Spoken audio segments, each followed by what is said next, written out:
Hey guys, Final Flame here. So today I wanted to share a video that I've been thinking about for a while. I have this theory that I want to share with you that I think we may be able to guess who the future Archons are going to be designed after based on the Honkai Impact 3rd counterparts.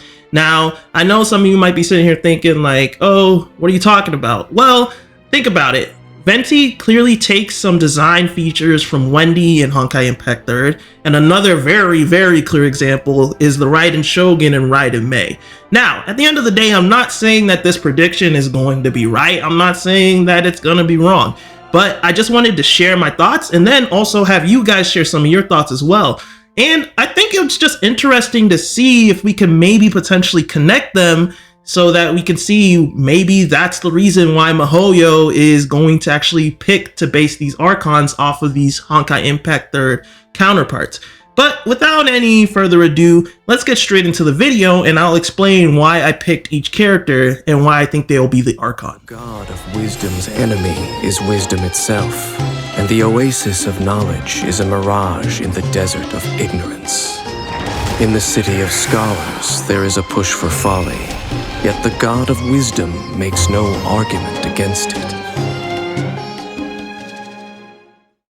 First up is the Dendro Archon Lesser Lord Kusanali, and I believe that she will be designed based off of Teresa Apocalypse. Teresa Apocalypse is a clone made by Otto using the genes of a Honkai beast and Kallen Castellana's DNA in an attempt to revive Kallen. However, she ended up with a different personality and never grows up beyond the age of 12 years old physically. Also, not to mention, Teresa is the founder and headmaster of St. Frey Academy, which is a school dedicated to teaching and training Valkyries in order to repel the Honkai. I want to share some of my reasoning for why I think it's going to be Teresa Apocalypse now.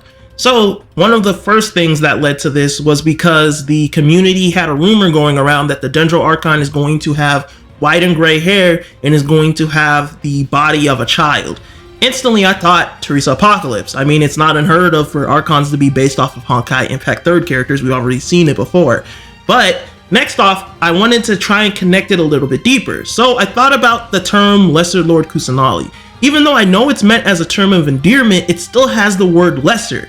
This means that Lesser Lord is probably not seen on the same scale as the previous Dendro Archon, which is quite similar to me to how Otto views Teresa in regards to Kallen Castellana.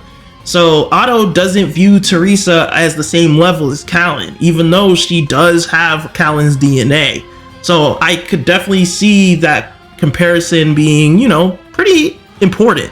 Now, finally, this is something that's really important to me, is that Teresa is the headmaster of the St. Frey Academy, and the Dendro Archon, the god of wisdom itself, is literally the leader of the nation of knowledge, which is home to Sumeru Academia, which is one of the leading institutes in arcane arts and historical records, as well as the most prestigious institute in all of Teyvat when it comes to knowledge.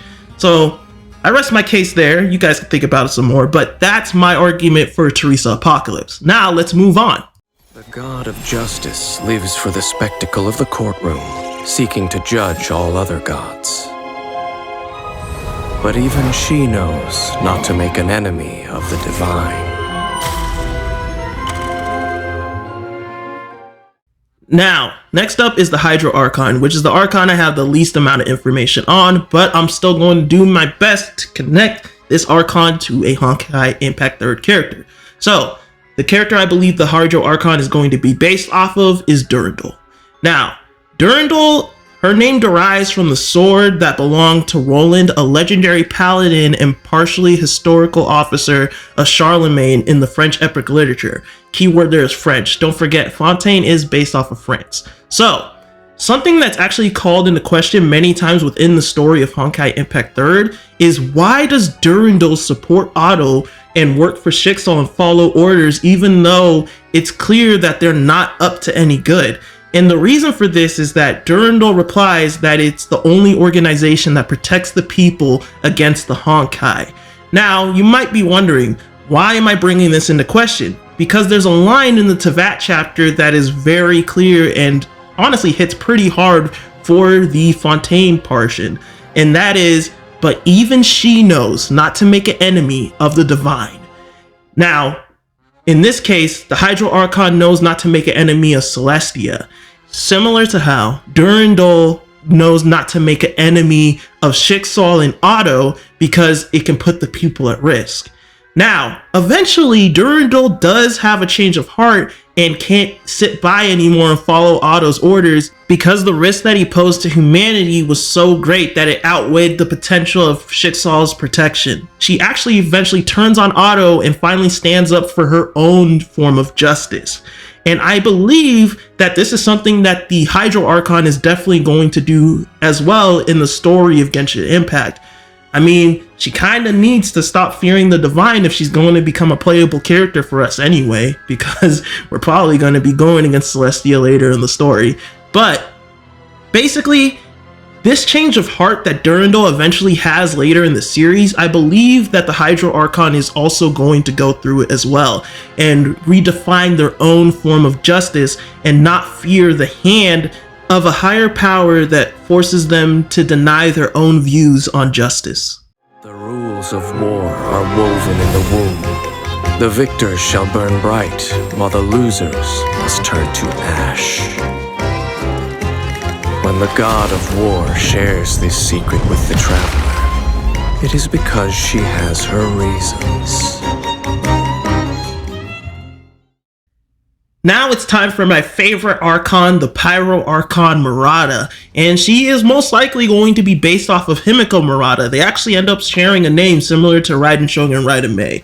Now, something that's very interesting about the Pyro Archon in Genshin is that she has descendants known as the Children of Murata, who have strong bodies and fiery red hair, which are supposed to be features that they share from the Archon.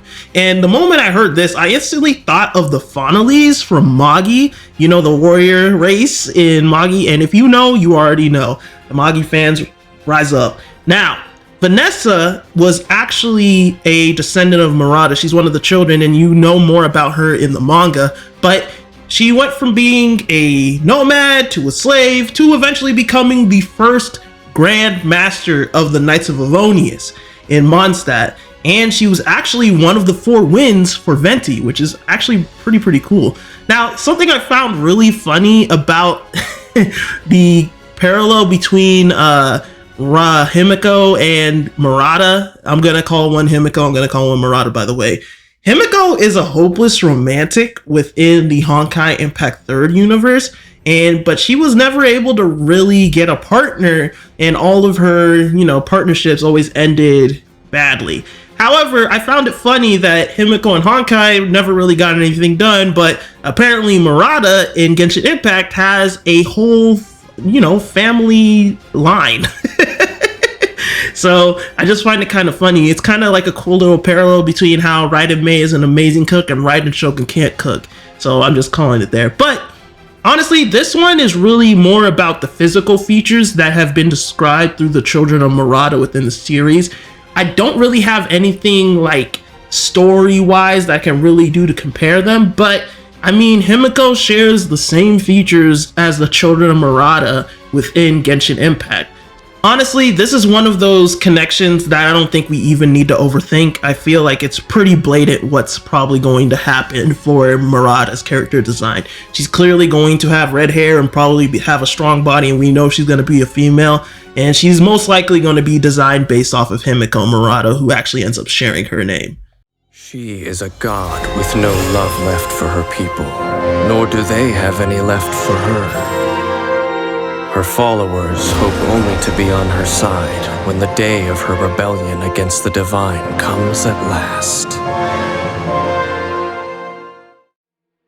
So, finally, we are on the Cryo Archon, aka the Tsaritsa, and I believe that she's going to be based off of Bronya Zaishik from Honkai Impact 3rd. So, something really quick, Bronya is a Russian orphan, and since she originates from Russia, as you guys already know, Stesnaya is supposed to be based off of Russia within the game. So just another little quick connection. But something you need to know about Bronya is that she wasn't able to show emotion after she was experimented on.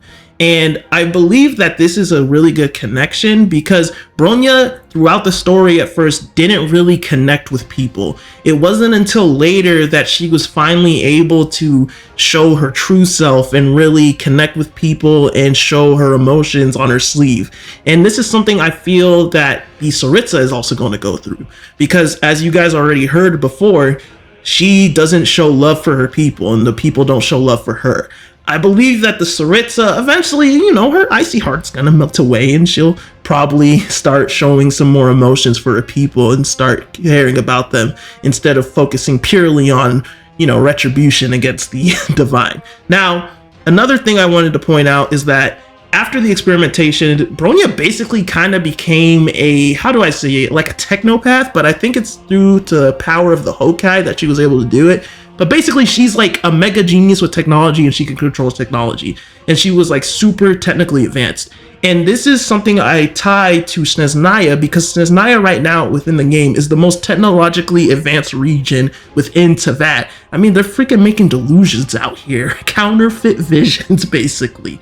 But yeah, I think that the Tsaritsa and Bronya share a lot of similarities, but one more thing I really want to mention is that I don't believe they're going to use the younger Bronya model.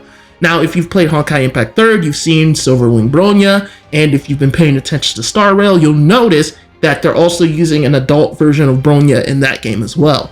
So I believe the Tsaritsa, when she is finally introduced into Genshin Impact, that she'll probably end up using an adult version of Bronya as well. Now, they might decide to use a younger version, but in my opinion, I feel like it's better to use the adult version because it'll just be a better representative for the Tsaritsa that we've been building up to, in my opinion. And also, I think adult Bronya makes her way more waifu for people to, you know, simp after. Now, moving on to the final phase. Hey guys, here we are at the end of the video. So I hope you guys enjoyed the video, and I want to do more pieces like this where I just share some of my own personal theories and see what you guys think. But at the end of the day, I'm not trying to say that I'm right and I'm not trying to say that I'm wrong. I'm just trying to share my opinions and my inferences that I have connected for the potential Archons and these Honkai Impact characters. And at the end of the day, if you agreed with me, please let me know in the comments. And if you disagreed, also let me know in the comments. And also let me know why you disagree. Do you think that it might be unique designs that we've never seen before for the Archons? Or do you think they might be based off of other characters from the Honkai universe I didn't even think of? This is the best part about this. I just want this to be an open discussion so that we can kind of start getting the juices flowing and see, hey, maybe I'm right, maybe he's right, maybe they're right, maybe she's right, who knows, man? That's the best part about this. And maybe we'll visit this later in the future and see what was right and what was wrong. This is the best part about a video like this. We never know until it actually happens. Anyway, I hope you guys enjoyed the video at least, and I hope you guys have a wonderful day. And if you made it this far, consider dropping a like. Until then, keep burning bright and Latom.